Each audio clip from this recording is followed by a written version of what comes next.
May 9th, 2002.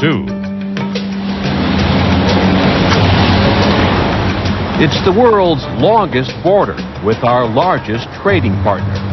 What are y'all on today?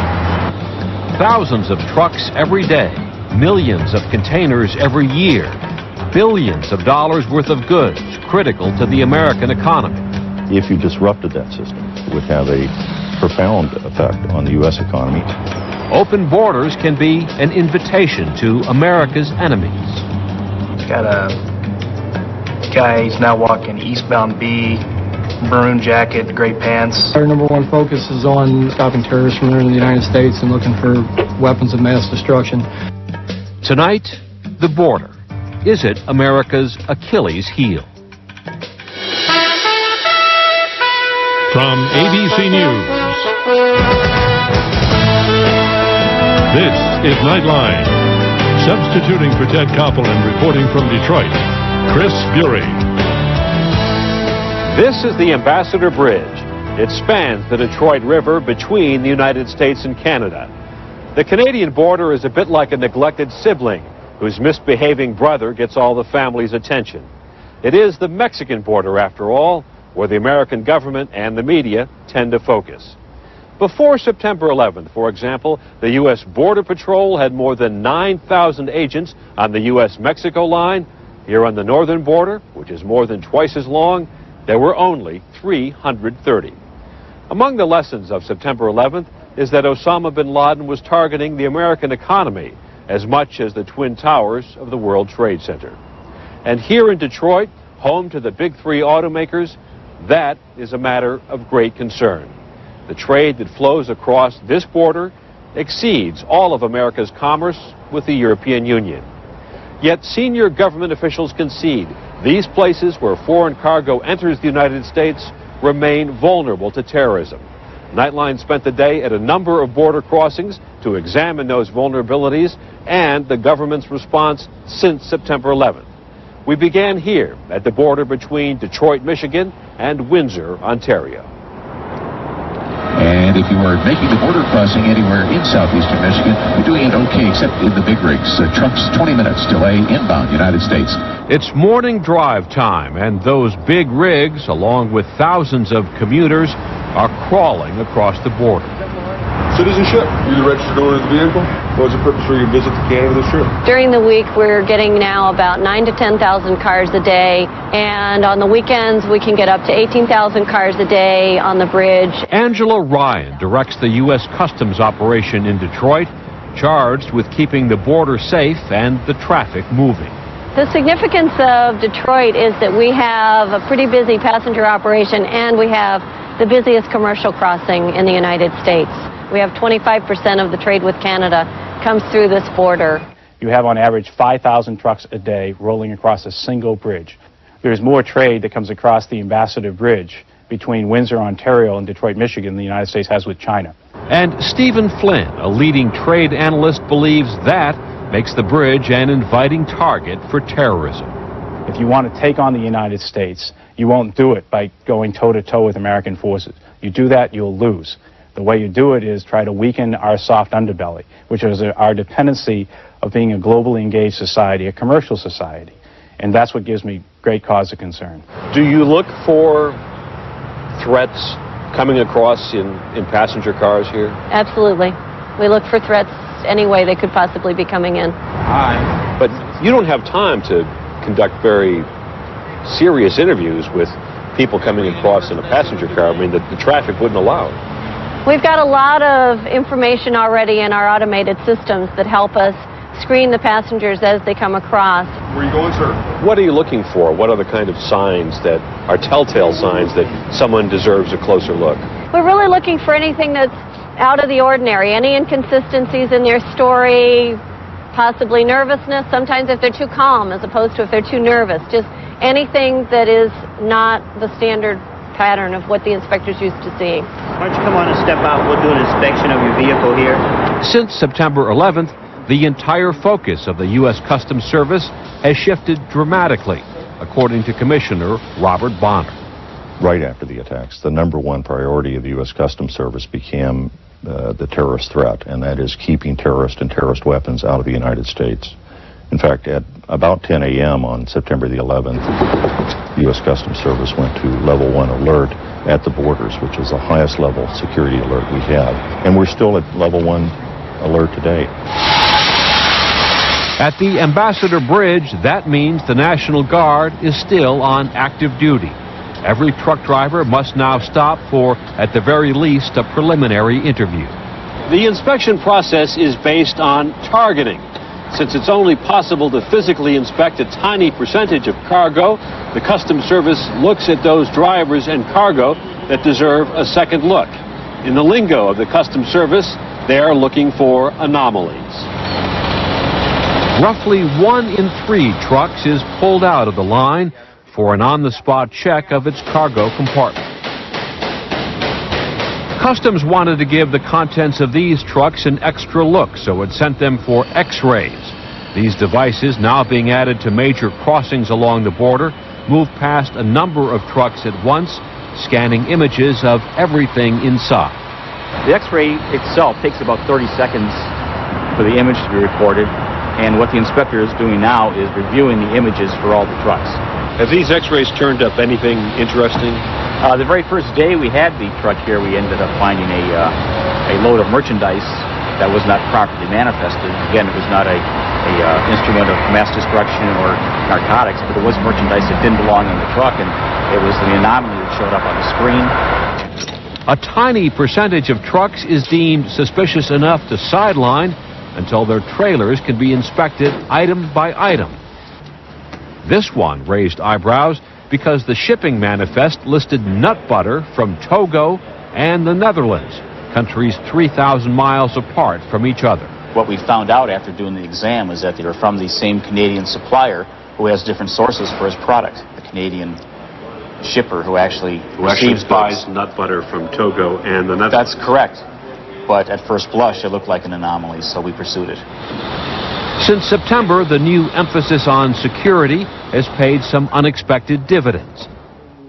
This X-ray of a car led Customs to a major drug bust. As you can see here in the picture, there are packages of marijuana that show up very well on our mobile X-ray. And we extracted 35 pounds of hydroponic marijuana from the vehicle. Our significant seizures, which we call Category 1 seizures, are up 188% overall during that 5-month period. Category 1, what do you mean? Category 1 for us would be any significant narcotic seizure above personal use quantities, federal arrest, money seizures, those types of activities. But all this extra attention at the border comes at a price. I should have been through the border by 10:30 and on my way, and now it's noon hour, so you never know about the traffic and just paperwork delays. A truck gets, on average, a 2-minute inspection.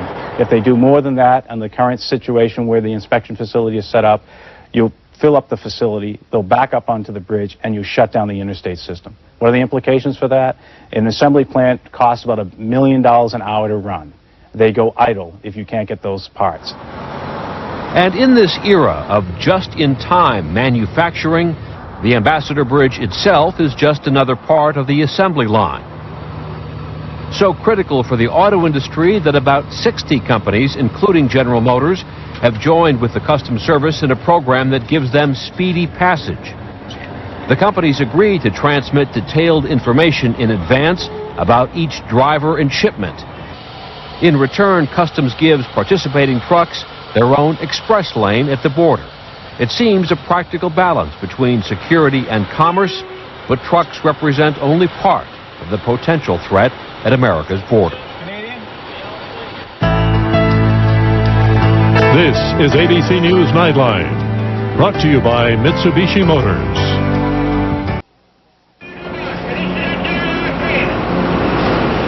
Each year, 6 million shipping containers arrive in American ports, and 1 in 4 of them lands here at the Newark, New Jersey seaport. These 40-foot containers can hold up to 15 tons of material. They travel on the backs of ships, trucks, and rail cars. Each one represents a possible terrorist threat. Why should we worry about shipping containers? Well, we should worry about them, one, because we have very little control over what's in them, and we have very difficult time inspecting them. And secondly, we're so dependent upon them.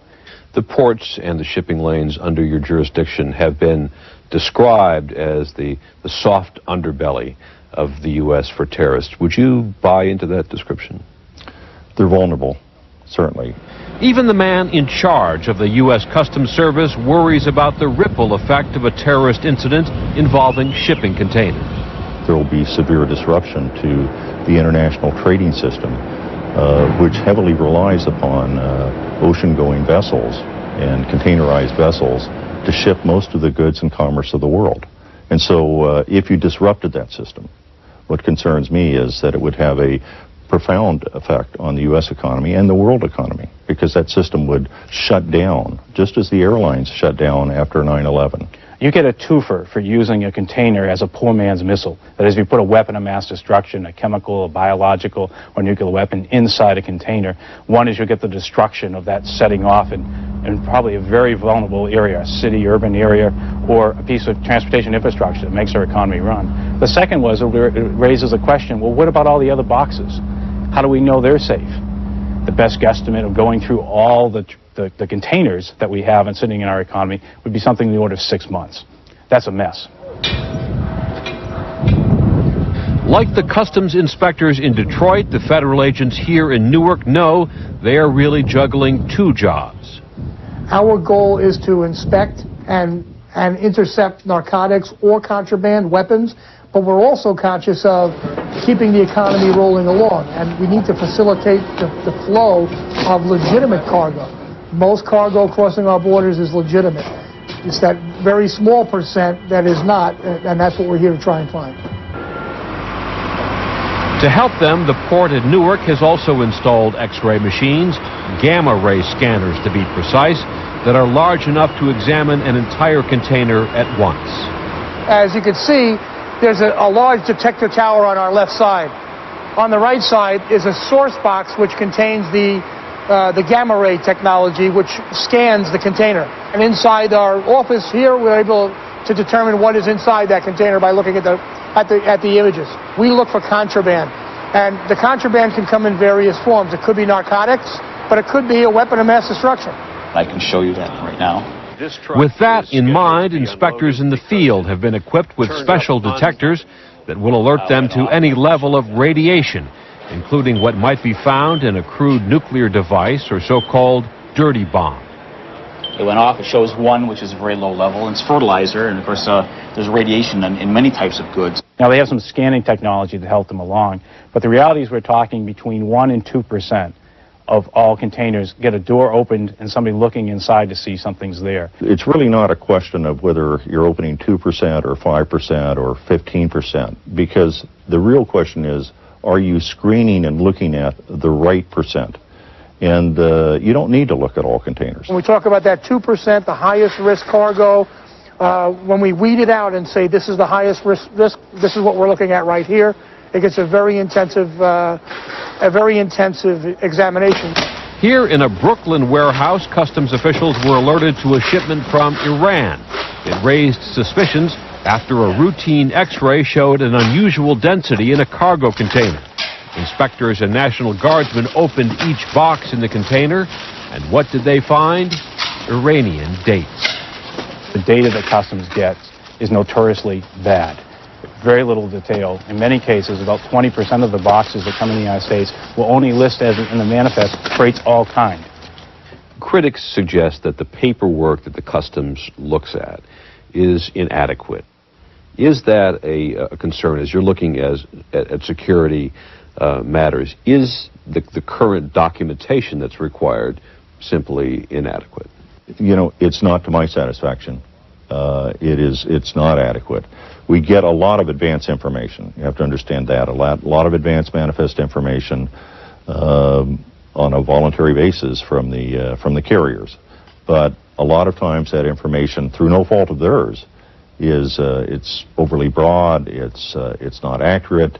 Indeed, Customs and its critics agree on some major reforms they would like to see, including satellite tracking of all containers as they move from factory to ship to port, electronic sensors to warn of tampering, uniform documentation for all foreign shipments, and U.S. inspections in all major overseas ports.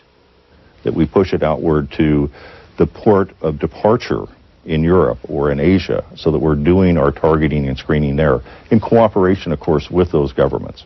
But they have an interest in doing it just as much as the United States, because if we don't do this, and this system is used by terrorists to detonate any kind of a terrorist weapon, the system is going to shut down, and we're all going to suffer.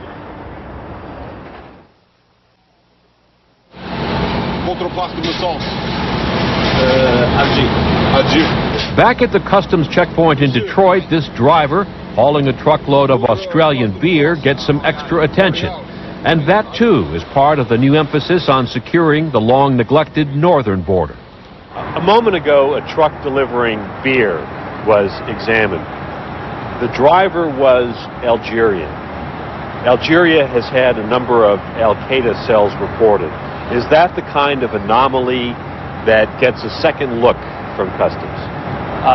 Based on a driver of that nationality, the inspector might ask a few more questions to be satisfied, and it may be the type of situation where, rather than just what's your citizenship, we might ask a few more in-depth questions.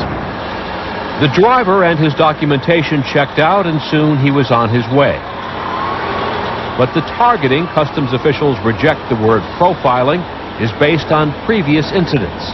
In December 1999, along the Canadian border with Washington State, customs agents caught Ahmed Rassam, an Algerian with ties to Al-Qaeda. Rassam had planned to blow up the Los Angeles airport.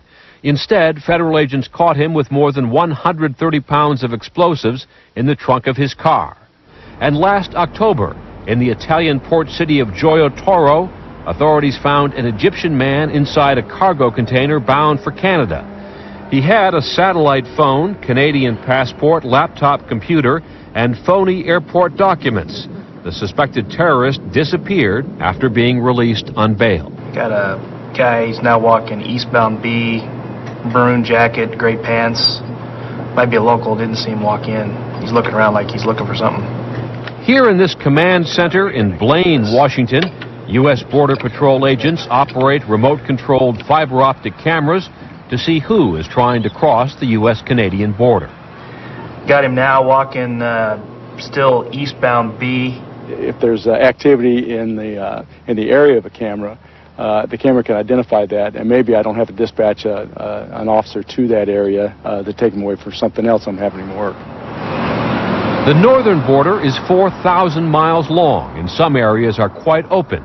At one point, this marker between Washington State and Canada is all that separates the two countries, easy access to anyone who wants to quickly enter this country. It's obvious that we're not quite there as far as resources go, but we are making great strides in that direction. I can tell you since 9/11, we've applied all of our human resources that are available up on the border, and coupled with our friends in Canada, coupled with local law enforcement, coupled with Customs and DEA and all the other law enforcement agencies up here, I think we're gaining great strides in border security.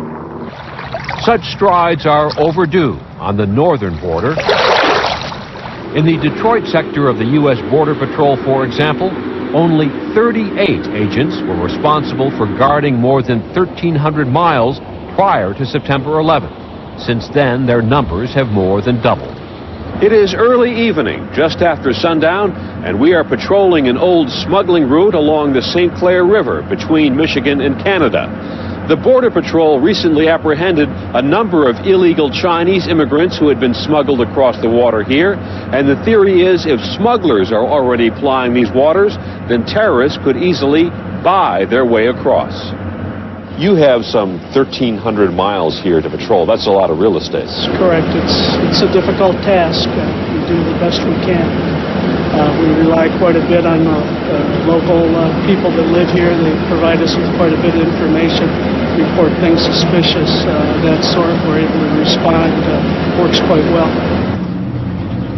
Later that same night, within a few miles of this spot, Border Patrol officers apprehended another 6 illegal Chinese immigrants who had just been smuggled into the country from Canada. this system has been routinely exploited by criminals for a long, long time. We have a $12 billion a year cargo theft industry. We have narcotics that are smuggled through containers. We have people smuggled through containers. The bad guys know how open the system is. The good guys don't. I think what we really have been is fortunate is the terrorists have not exploited the system yet. Back on the Ambassador Bridge, the truck traffic keeps coming late into the night. In fact, it can be nearly as busy at midnight as it is in the middle of the day. The assembly line never stops moving. When we come back, the latest on the siege in Bethlehem.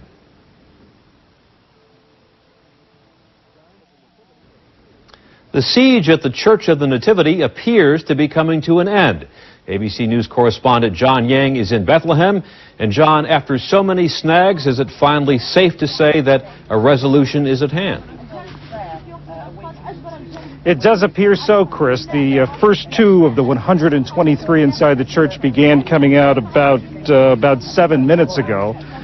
Each one came out one by one. They walked through a metal detector. They were then frisked by Israeli soldiers, checked again by a handheld metal detector, each accompanied by a monk from inside the church. They then boarded a bus. They passed a table of food and water that's been set up by the soldiers. They'll be in three groups. This first group are 26 militants who will go to Gaza. Then there are a group of civilians and a group of hardcore militants who will be flown to Cyprus on a British military plane and then on to other countries in smaller groups. Chris? John Yang in Bethlehem. And that's our report for tonight. I'm Chris Bury in Washington. For all of us here at ABC News, good night. This has been a presentation of ABC News. More Americans get their news from ABC News than from any other source.